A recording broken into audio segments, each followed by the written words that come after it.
สวัสดีพี่น้องสบายดีเอฟซีทุกท่านพอกันที่กับพี่น้องสองสาวบนไลพี่น้อง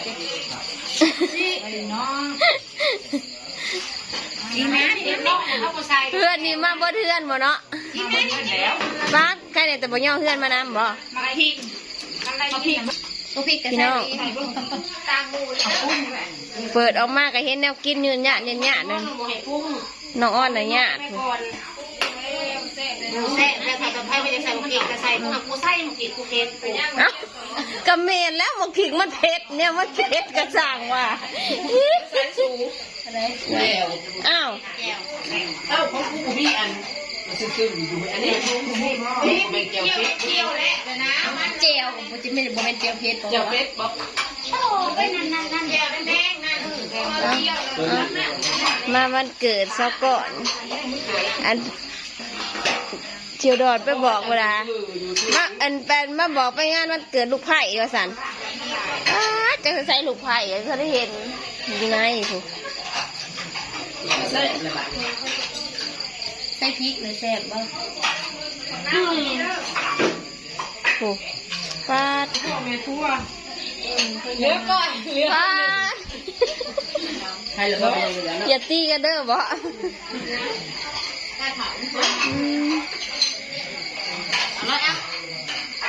จะกินอีซุมาเกิดน้องฝนขอบเปียกใช่เลยอ้อนมาถามนะ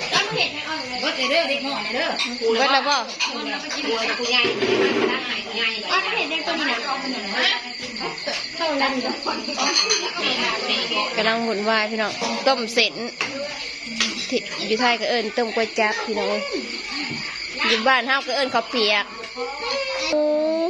ข้าวเปียกหมูกับอันนี้ยังก็หมูยอ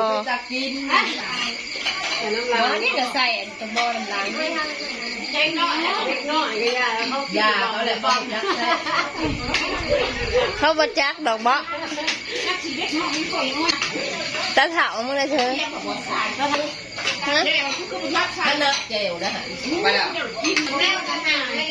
เอาฉันสิว่ากูเอากันช้ำให้มันซักไปซื้อยังก่อนนี่นะ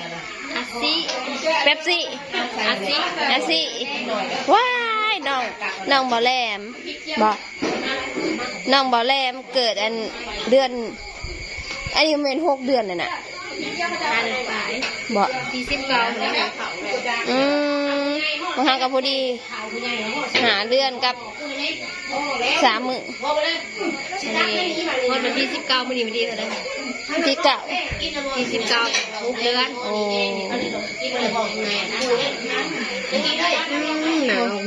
บุญในเขาได้ผู้ชาย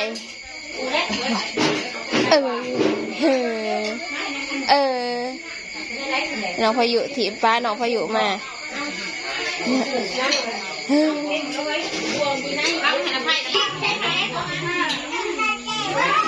บรรยากาศข้างในอันนี้เจ้าของวันเกิดนี่นะนี่มักกะเปียกเจ้าของวันเกิดมักกะเปียกก็เลยกะเปียกหายอันนี้นะแม่เห็นไม้พ่อใหญ่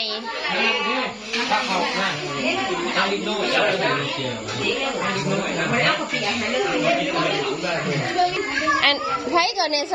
องคนนี่นะผู้บ่าวเกี่ยวยังไงผู้บ่าวบ่าวดอนกับบ่าวเด็ดน้ำมันสวยไม่ใช่สวยให้หม้อเนี่ยเดี๋ยวผมเดี๋ยวมีคนมาหายังรู้อาพายุหายบ่ลูกไปงานวันเกิดน้องมาจักเสพมาจักนั่นมึงอันนี้ยังโหลดอันนี้กามึงหม้อที่ยังมึงหม้อที่ยังคนไทยจะเศร้านี่โอ้ยก็กุ้มดีนั่นไม่มีละเวลาชิลับเอาดอกคะแนนแต่มันใจ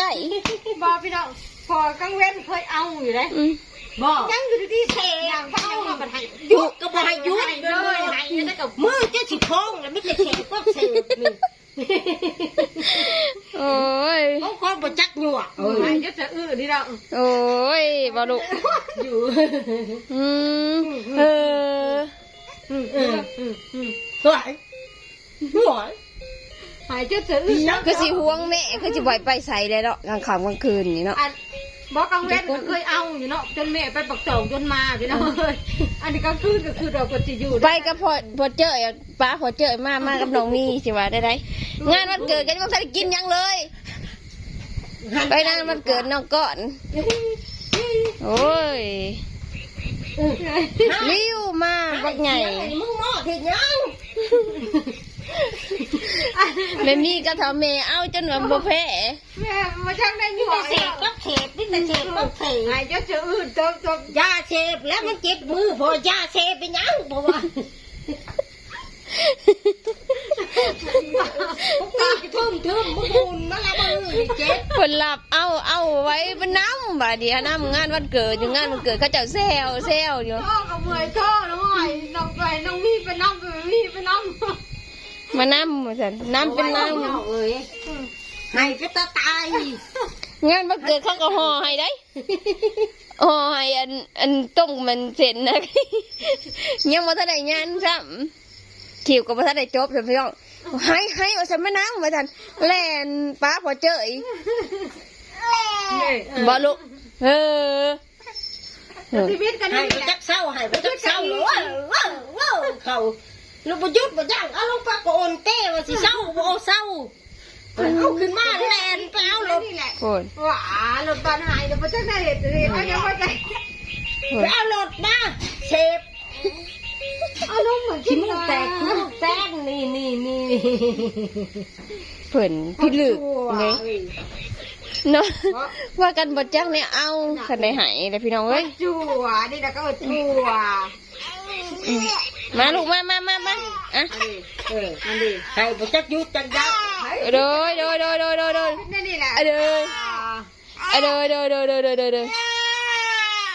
หายแล้วพี่น้อง จ๊ะเจ๊เอ้ย มาที่มาเจ้าจะพอปุ๊บ จ๊ะเอ้ยมือจะราออกบ้าน ต้องขี่รถถีบ กี่นาทีนั้นลมพัดแล้วสัน ถีบ ลูกที่พากันตีบ้าก็บอกว่าตะกี้ว่าลูก มาหอดเทือนเลย อายุหาย ไปดีสั่งพี่น้อง ส เล วั ย สดีพี่น้อง เขา สวัสดีพี่น้องพี่ต่อจะแรง มือกระจนสิปั้นเข่าบ่ได้พี่น้องเอ้ยเหาะกระปุกเศร้าก็บ่ให้เศร้า พี่เขายำแรง ปากดังอาจจะเจ้าจะปากดังอันมือ กินข้าวลงกันเด้อ เด็กหายโตบน ปิ้งปลาปิ้งปลา ปิ่ง อัน ป นี้ ลา นะสินเขาเอาให้ไปกินวันเกิดเขาบ่ได้กินเขาเอาให้ โอ้ ให้กิจย่านแล้วก็บิ้วให้มีไปน้ำบาดนี่ไปมีไปน้ำมาสั่น ก็ให้ไปพอกแป้งหมดแล้ว บอกให้เจะล้มขอท้องปุ๊บวายแน่นพะแล้ว อยู่น้ำปะเขาได้จังหวะหายบ่ลุ ปัดจะบอกว่าอยู่ เฮ้ย บอกก็คือแบบมันคือกลางเว้นเนาะ ให้ก็ได้บริบึงพี่จ้าง น้องเกลชอง เอาหรือไหม เดี๋ยวมือกูโดนสิปั้งเขาบ้า ตีกระปุกนะห้องบอตีใส่เป๊ะ ยุดก็บอกให้ยุดแต่แปะได้ผู้อุ้มยังอยู่ ไปงานวันเกิดลูกไผ่กับจนบ่แล้วพี่น้องห้องบ่ได้เครื่องห้องบ่ได้กินจ้ำเขาหากันนั่น อายุเห็ดสิ พายุเห็ดเสร็จจ้ะ ให้กินนมจังไปก็บอกกิน ก็ประหยัดของมึงน่ะเขาให้ประยุทธ์นี่แหละ เบื่อแต่แม่ไปโหลด ใส่ ป้าวันนี้นั่นไม่ใช่ พายห้องบ่มีเอากิน ไอ้นี่คือพานัน พายนี่พายนี่ พานันคือจะบุกไปตึกเลยเนาะเป็นเรื่องบ่เสือดิเป็นยังไง พระเจ้าหยัวคนเป็นชาว30 คนเต็มเบิดของเฮือนรถแม่ไปยังบ่ทันไหนนั่นสามพี่น้องเอ้ยโอ้ยลูกเอ้ย บอกให้เอาไปนับนั่นแหละ อี บอกคนก็จะหายน้อยใจบอกเอาไปนำเนี่ย มันเดี๋ยวหาไทยกับโบเห็นบ้าง ข้าวคิดนะพี่น้อง Ừ. มีแต่ไปอันผูกแขนหมู่ตัวที่เฮาน่ะจักเครื่องบ่ได้ว่าซั่นลุก เท่ากิดเท่าเจอก็อยู่พุ่นเด้ บริเวณคนอยากจัดแต่หุ่นประได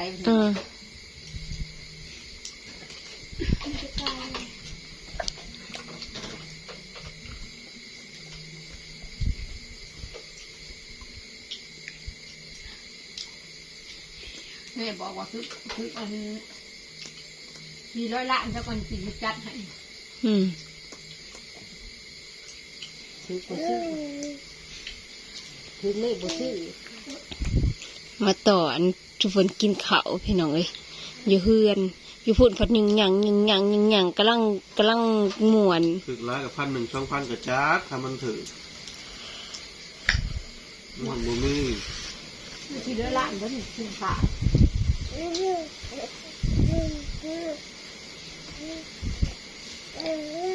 หมู่น่ะจักจะทุกที่แบบเพิ่นน่ะบ่ต้องไปซอยเขา